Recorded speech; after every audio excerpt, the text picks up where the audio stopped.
एक Japanese movie की explanation के साथ हाजिर हूँ दोस्तों, जिसका नाम है द लास्ट रेसिपी।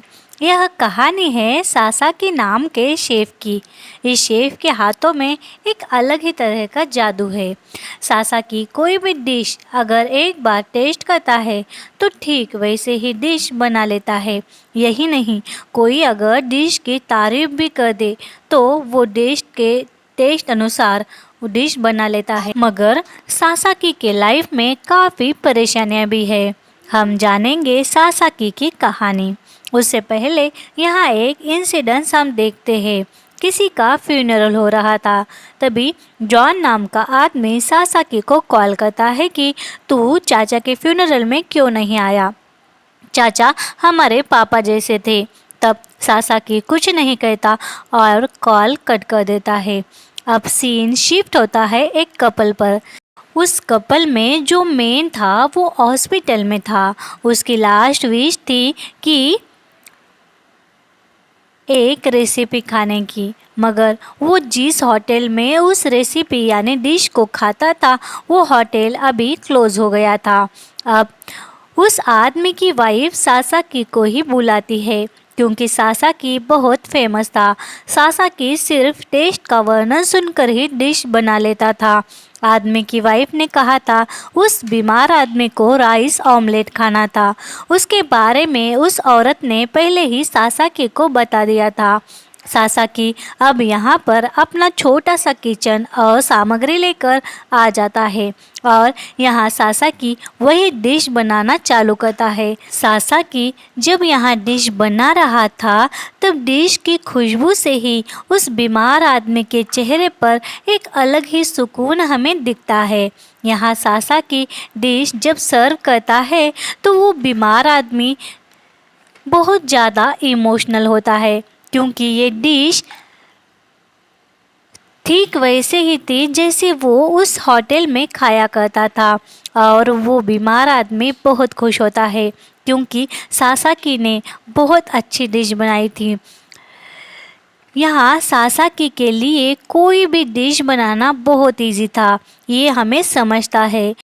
सासाकी से उस बीमार आदमी की वाइफ कहती है ये राइस ऑमलेट डिश हमारी फेवरेट है क्योंकि उस होटल में हम ये डिश खाते थे। इस डिश से एक तरह अजीब सा रिश्ता है हमारा। हम दोनों उस होटल में ये डिश खाते थे और हमारा प्यार डिश की तरह ही टेस्टी हो जाता था। इस डिश की वजह से ही हमारी मुलाकात भी हुई थी शायद से, इसलिए इस बीमार आदमी को वो डिश खानी थी। ये उसकी लास्ट विश थी। अब वो औरत सासाकी को बहुत सारे पैसे ऑफर करती है। सासाकी पैसे लेकर वहाँ से जाता है। हम देखते हैं सासाकी को इतना सारा पैसा मिलकर भी वो बहुत आम जिंदगी जीता था क्योंकि उसका सारा पैसा ब्याज भरने में ही जाता था। पर यहाँ ये समझ नहीं आता कि आखिर सासाकी किस चीज़ का ब्याज भरता है। उसकी कहानी जानने के लिए हमें पास्ट का सीन देखना होगा। अब सीन शिफ्ट होता है वहाँ जब सासाकी ने अपना खुद का रेस्टोरेंट ओपन किया था। यहाँ सासाकी के हाथ का खाना खाने के लिए बहुत भीड़ होती थी। सब लोग सासाकी के रेसिपी का वेट करते थे। सब कुछ अच्छा चल रहा था, पर जैसे जैसे भीड़ बढ़ती गई वैसे सासाकी का काम भी बढ़ गया और लोगों को उनका ऑर्डर मिलने में बहुत देर लगने लगी। फिर सासाकी ने 2-4 शेफ हायर कर लिए। उनको भी वो बढ़िया रेसिपी सिखाता था, मगर यहाँ उससे बहुत बड़ी मिस्टेक होती गई। रेस्टोरेंट में भीड़ थी, सब शेफ फूड बनाते थे, पर यहाँ सासाकी सबकी डिश चेक करता, उसमें अपनी ओर से टेस्ट डालने के लिए और डिश को करेक्ट करने के लिए बहुत ज़्यादा टाइम वेस्ट करता था, जिससे शेफ भी उससे नाराज़ हो रहे थे और लोगों को रेस्टोरेंट में ज़्यादा वेट करना पड़ता था। इसलिए उसके सारे कस्टमर धीरे धीरे कम हो गए और रेस्टोरेंट बंद हो गया। उस पर 100 बिलियन का कर्जा बाकी रह गया। अब वो उसी कर्जे को चुकाता है, इसीलिए बहुत से काम कर कर भी उसे सादा जीवन जीना पड़ता है। और फिलहाल सासाकी एक सर्विस करता है, यानी वो ये बिजनेस के तौर पर हैंडल करता है। रिक्वेस्ट टू रेसिपी, जैसे अभी उस बीमार आदमी के लिए खाना बनाया था, वो अपने चाचा के फ्यूनरल में भी नहीं जा पाया क्योंकि वो अपने कस्टमर को सर्विस दे रहा था। यानी वो अपने काम को लेकर कितना पैशनेट है ये हमें समझता है। फूड ऑन रिक्वेस्ट सर्विस चलाकर वो अपना गुजारा कर रहा है और कर्जा भी चुका रहा है। अब सासा के घर आता है और बेड पर लेटता है, तभी उसे बचपन का एक इंसिडेंस याद आता है जहाँ सासाकी छोटा था, जब उसने अपने चाचा से कहा था कि मैं बड़ा होकर शेफ बनूंगा। ये सुनकर चाचा ने उसे थप्पड़ मारकर कहा था कि लाइफ बहुत बड़ी है, गुजारा करने के लिए काम करना चाहिए, पढ़ाई करना चाहिए। मगर सासाकी तो खाना बनाकर ही असली खुशी मिलती थी। वो जब भी कुछ डिश बनाता उसे बहुत सुकून मिलता था। सासाकी अपनी यादों में खोया था, तभी फ़ोन की रिंग बजती है। सासाकी कॉल अटेंड करता है तो सामने से एक आदमी बात कर रहा था। वो कहता है, तुम्हें एक लास्ट डिश बनानी होगी, मगर जापान के बाहर यानी चाइना में आना होगा और चाइना आने जाने का खर्चा मैं करूँगा, और तुम्हारी डिश अगर बेहतरीन हुई तो मैं उन्हें तुम्हें 3 मिलियन रुपए दूंगा। ये सुन तो सासाकी बहुत खुश होता है क्योंकि ये उसके लिए काफ़ी बड़ी रकम थी। सासाकी चाइना जाने का सोचता है। अब चाइना जाने से पहले सासाकी अपने दोस्त जॉनी के रेस्टोरेंट में आता है। जॉन खाना बना रहा था। उसे देख सासाकी कहता है, कितना बकवास खाना बना रहे हो। तब जॉन कहता है, मेरे इसी खाने के लिए लोग तरसते हैं और मेरे खाने के लोग दीवाने हैं। तब सासाकी हंसता है, कहता है, लोगों को कुछ अच्छा खिलाओ, ये बकवास खिलाकर पैसे मत कमा। जॉन सासाकी से कहता है, वो बातें छोड़, तू पहले ये बता कि तू यहाँ क्यों आया। तब सासाकी कहता है, मुझे चाइना जाकर खाना बनाने का ऑफ़र आया है, बहुत सारे पैसे मिलेंगे। जॉली कहता है, ये तो अच्छी बात है, ज़्यादा पैसे मिलेंगे तो तू तो तेरा कर्ज उतार पाएगा। अब जॉन सासाकी को कहता है, तुम चाचा के फ्यूनरल में क्यों नहीं आए, जबकि चाचा की लास्ट विश थी तुम उनके फ्यूनरल में आओ। ये सुन सासाकी कहता है, यार मैं जब 15 साल का था तब चाचा से मैंने शेफ होने की बात कही थी, पर उन्होंने मुझे थप्पड़ मारा। मुझे लगा वो मुझे शेफ नहीं बनने देंगे, इसलिए मैं अनाथ आश्रम से भाग गया। इसका मतलब सासाकी अनाथ आश्रम में से भागा हुआ था। वो अनाथ आश्रम में ही पला बड़ा था, इसलिए उसे दोबारा वहाँ नहीं जाना था। पर अब जॉली कहता है, तुम्हें एक बार आना चाहिए था। ये सुन सासाकी मायूस होकर वहाँ से चला जाता है। दूसरे दिन अब सासाकी चाइना के लिए निकलता है। जल्द ही चाइना के बीजिंग शहर में आ जाता है। यहाँ उसे एक बड़े और शानदार रेस्टोरेंट में लाया जाता है। उसकी मुलाकात किंग बिंग नामक ओल्ड मैन से होती है। वो भी एक बहुत बड़ा शेफ था। अब वो ये रेस्टोरेंट चलाता था। यहाँ किंग बिंग सासाकी का अच्छे से वेलकम तो करता नहीं, उसे कुछ काम की बात भी नहीं करता, डायरेक्ट सासाकी के पर्सनल लाइफ के बारे में खुद ही बताने लग जाता है। किंग बिंग कहता है, मैंने सुना है तुम्हें तुम्हारा रेस्टोरेंट बंद करना पड़ा, अभी तुम पर बहुत सारा कर्ज भी है, बहुत बहुत लोग तुम्हें पसंद नहीं करते, तुम्हारा रेस्टोरेंट तुम्हें दोबारा चालू करना होगा। सासाकी उसके सवालों का कोई भी आंसर नहीं देता। तब किंग बिंग कहता है, तुम्हें एक ऐसी डिश बनानी है जो चाइना के हिस्ट्री में नहीं बनी होगी। वो कहता है, मंचूरियन इम्पेरियल फेस्टिवल के बारे में तुमने सुना है क्या? उसमें एक बुक लिखी गई थी जापान आर्मी के कहने पर। वो बुक लिखने वाला कोई और नहीं, किंग बिंग ही था, जो एक समय में बहुत मशहूर शेफ था। वो भी किंग बिंग ने जापानीज शेफ निक के साथ बनाई थी। यहाँ प्रॉब्लम ये थी कि उन सब डिश की ठीक ठीक इन्फॉर्मेशन अब किंग बिंग के पास भी नहीं थी। उस बुक का मेन हेड था निक। शेफ निक बहुत ही ज़्यादा टैलेंटेड शेफ था और अब किंग बिंग को उस बुक की तलाश थी। किंग बिंग को बहुत से डिश की रेसिपी उस याद तक नहीं थी। यहाँ किंग बिंग सासाकी से कहता है, तुम चाहो तो निक और उसकी टीम की हेल्प ले सकते हो, पर किंग बिंग को लगता है कि ये काम सिर्फ सासाकी ही करेगा।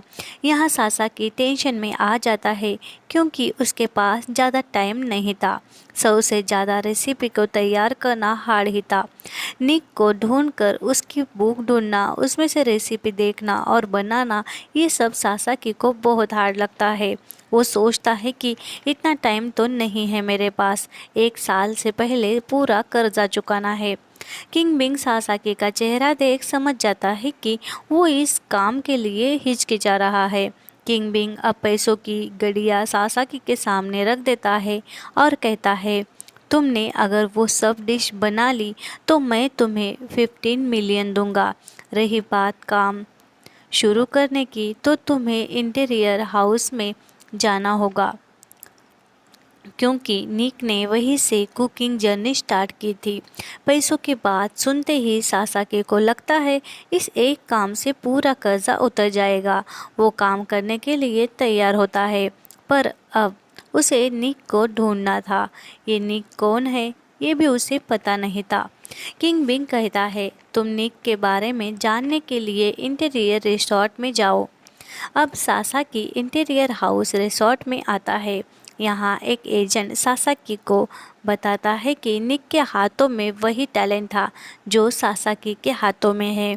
यानी निक भी डिश देखकर या डिश की खुशबू से या उसकी डिस्क्रिप्शन सुनकर लाजवाब डिश बना लेता था। पर यहाँ सासाकी को निक की कोई इन्फॉर्मेशन नहीं चाहिए थी। निक के साथ साथ उसकी टीम की भी उसको मदद चाहिए थी। एजेंट सासाकी को तामात का एड्रेस देकर कहता है कि तामात नाम का आदमी निक का हेल्पर था। उसने निक के साथ बहुत सी डिश बनाई थी। उसकी कुछ मदद हो सके तो देखना। यहाँ सासाकी अब निक के हेल्पर तामात के एड्रेस पर पहुँच जाता है। सासाकी उसे निक के बारे में पूछता है तो तामात थोड़ा चौंक जाता है और कहता है, अभी निक के बारे में तो ज़्यादा नहीं बता सकता, पर निक काफ़ी अच्छा शेफ था। मैं उसका हेल्पर था। उसके साथ मैंने बहुत साल बिताए, पर मुझे उसकी डिश याद नहीं है। बुक के बारे में भी मैं कुछ ज़्यादा जानता नहीं। तामा सासाकी से कहता है निक के बारे में। तब ये कहानी 1913 में जाती है, जहाँ निक की वाइफ प्रेग्नेंट थी। वो अपनी वाइफ को लेकर एक नए शहर में आया था। यहाँ उसके साथ यंग तामात भी था। अब ये तीनों मिलिट्री हेडक्वार्टर में आए थे। यहाँ के मेजर ने उन्हें बुलाया था क्योंकि निक के टैलेंट की खबर मशहूर थी। निक के हाथों में जादू था। कोई भी उसके हाथों की डिश खाना पसंद करता था। यहाँ मेजर कहता है, तुमने चाइना के लिए काम किया अब तक, अब मुझे लगता है तुम हमारे जापानीज डिश को भी फेमस कर दो। मैं अपने देश के डिश को दुनिया भर में मशहूर होता देखना चाहता हूँ। मैं जानता हूँ तुमने पेरिस में खाना बनाना सीखा है, इसीलिए तुम्हें हर कंट्री के डिश और टेस्ट की नॉलेज है। मैं चाहता हूँ मंचूरियल इंटरनेशनल फेस्टिवल में जापानीज डिश रखी जाए। ये फेस्टिवल जल्द ही होने वाला है। तुमसे अच्छा शेफ हमें कहीं मिल ही नहीं सकता। अब मेजर कहता है, उस फेस्टिवल के लिए तुम ज़्यादा से ज़्यादा जापानीज डिश को तैयार करो। ओल्ड डिश को भी बेहतर बना सकते हो तो वो भी करो, और फेस्टिवल में ये सारे डिश सर्व करो। ये सब सुन निक मान जाता है। निक के लिए तो ये गोल्डन अपॉर्चुनिटी थी। यहाँ उसे 100 से भी ज़्यादा डिश बनाने का मौका मिलने वाला था, वो भी बजट की टेंशन के बिना। अब मेजर निक को किचन में लाता है। यहाँ उसके साथ काम करने के लिए मेजर ने 4 हेल्पर अपॉइंट किए थे, और यहाँ पर मेजर निक को किंग बिंग से भी इंट्रोड्यूस करवाता है। ये किचन यहाँ बहुत बड़ा था। अब हम देखते हैं ये किंग बिंग जब यंग था। ये वही ओल्ड मैन है जिसने अभी सासाकी को चाइना बुलाया है, यानी निक के हेल्पर मेन कुक के तौर पर किंग बिंग काम कर चुका था। पर यहाँ सबसे पहले किंग बिंग अपनी ओर से एक जापानीज डिश बनाकर निक और उसकी वाइफ को खिलाता है। ये डिश इतनी ज़्यादा अच्छी थी कि उसकी खुशबू से ही निक के चेहरे पर हल्की सी स्माइल आ जाती है। निक जब डिश को टेस्ट करता है तो वो डिश उसे बहुत ज़्यादा पसंद आती है। मगर जब निक इस डिश में डले हुए मसाले देखने जाता है तो किंग बिंग अपने मसाले उठाकर बैग में छुपा लेता है और निक से कहता है, डिश कैसी लगी? क्या मैं आपके साथ काम करने लायक हूँ? तब निक कहता है, तुम बहुत अच्छे शेफ हो। और अब निक भी काम पर लग जाता है। सबसे पहले वो किंग बिंग ने बनाई हुई डिश बनाने लग जाता है। पहली बार जब वो डिश बनाता है तो थोड़ी सी बिगड़ती है। दोबारा ट्राई करने पर ये डिश सेम वैसे ही बनती है जैसे किंग बिंग ने बनाई थी। जब किंग बिंग ये डिश खाता है तो चौंक जाता है, क्योंकि जो डिश उसने अपने सीक्रेट मसालों से बनाई थी वो सेम डिश निक ने कैसे बना ली। वो निक को कहता है, आपने ये कैसे किया? तब निक कहता है, मैं जो भी डिश एक बार खाता हूँ तो उसे रिक्रिएट कर सकता हूँ, यही खूबी है मुझ में। अब यहाँ किंग बिंग निक से काफ़ी इम्प्रेस हो गया था। अब वो दूसरे दिन से अलग अलग डिश बनाने के लिए काम करने लगते हैं। 4 हेल्पर की मदद से निक डिश बनाने लगता है। ये सब निक की वाइफ कैमरे में कैद कर रही थी। वो इनकी फ़ोटोज़ खींच रही थी। निक एक दिन ऐसे ही वेज और नॉन वेज डिश बनाकर मेजर को टेस्ट करने देता है। मेजर जब डिश टेस्ट करता है तो कुछ एक्सप्रेशन नहीं देता, जिससे निक थोड़ा मायूस होता है। पर मेजर खाना ख़त्म कर कर उसकी बहुत तारीफ़ करता है और उसे और ज़्यादा डिश तैयार करने के लिए कहता है।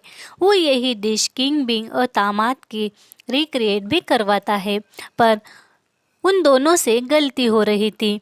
निक उनके बनाए खाने को बार बार फेंक रहा था।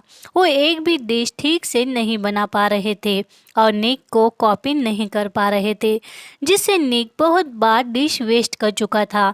यहाँ प्रेजेंट में सासा की दामाद की बातें सुन सोच में पड़ जाता है कि ये वाली आदत तो मुझ में भी है। डिश थोड़ी भी बिगड़ जाए तो मैं फेंक देता हूँ।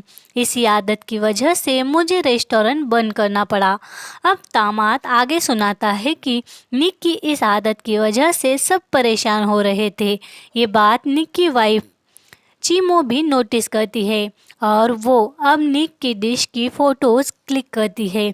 जब निक डिश बनाता है तो उसकी फ़ोटो क्लिक कर कर वो किंग बिंग और दामाद को दिखाती है, जिससे वो दोनों उस डिश को आसानी से प्रेजेंट कर पाते हैं। वो इन फ़ोटोज़ को लेकर डिश रेसिपी लिखती है। निक को अपनी वाइफ को काम करता देख अच्छा नहीं लगता, मगर चीमो बहुत खुश थी, इसीलिए निक उसे ज़्यादा कुछ नहीं करता। चीमो एक एक डिश की फ़ोटो लेकर उस पर रेसिपी लिखती थी और दीवार पर उस कागज़ को चिपकाती थी।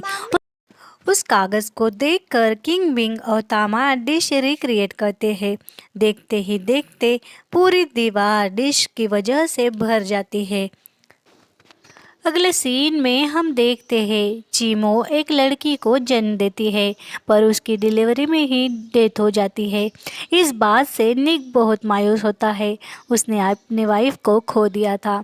उसका डिप्रेशन बहुत बढ़ता है, पर वो अपने डिप्रेशन को कम करने के लिए डिश बनाना चालू रखता है।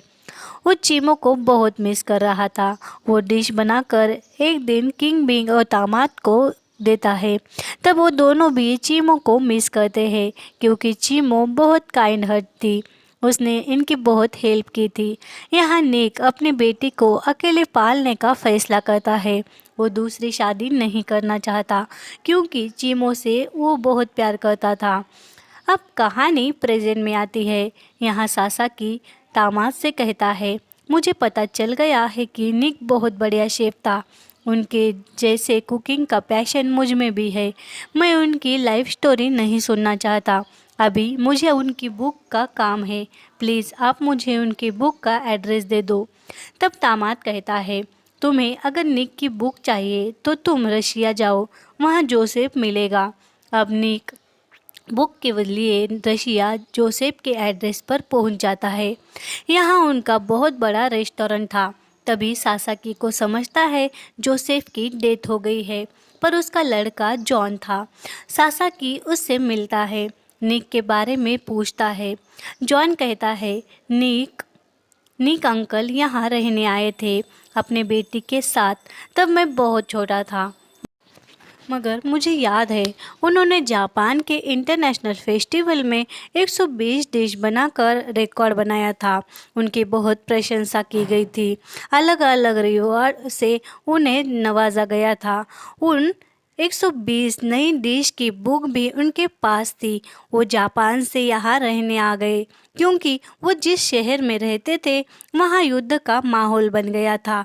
निक अंकल को लगा अगर मेरी बुक किसी के हाथों जाएगी तो वो लोग उस डिश को अपनी कंट्री की डिश का टैग दे देंगे, क्योंकि उस शहर में बहुत से अलग अलग कंट्री के लोग रहते थे। अंकल ने कहा था उनके साथ एक चाइना का शेफ था।